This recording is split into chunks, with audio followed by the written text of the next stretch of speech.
ito po si Graco Duo Sport.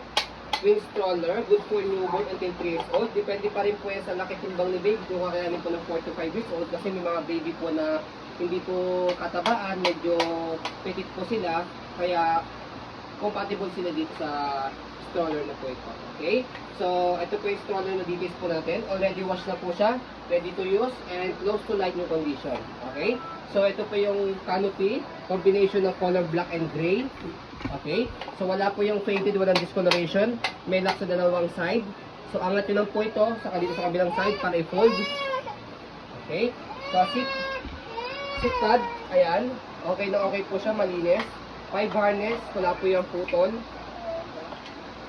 Okay? Ganun din sa kabilang side. Ayan. Okay? So, pwede siyang semi-recline. Sa likod din na-adjust, pwede rin fully recline. Okay? So, pwede isa nakaiga, pwede isa nakaupo. Okay? Ayan. Pwede dalawa nakaiga. Okay? So, sa front handle, ayan, may pad din po siya kasama. Okay? So, sa footrest, ayan, okay na okay po siya. Okay? Sa gulong, ayan, hindi siya put-put. Dito kita yung lining. Okay? Close to light yung condition din. Easy to maneuver, nag-swivel. Kung gusto niyo pong one way lang, pag i-hil si baby, yan, angat yun ng ganyan. Para mag-lock siya. Yan, hindi siya mag-swivel.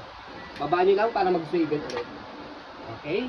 So sa body frame, okay na okay po siya. Close to light na condition po yung body frame. Black na black po. Okay? So sa likod sa gulong, okay na okay din po siya. Close to light na rin yung gulong, makapal. May lining. So ito, tapakan nyo lang po ito kapag i-fold po ninyo. I mean kapag i-stock po ninyo. Okay? Angat lang po para mag-go. Okay? So ganito po yung likod niya. Wala pong faded, walang discoloration.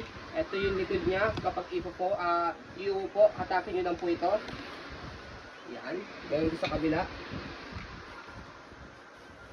So, yan. Okay? So, sa basket, ayan, marami kayong may ilalagay. Kung meron kayong small puppy, pwede nyo rin ilagay po dyan. Okay?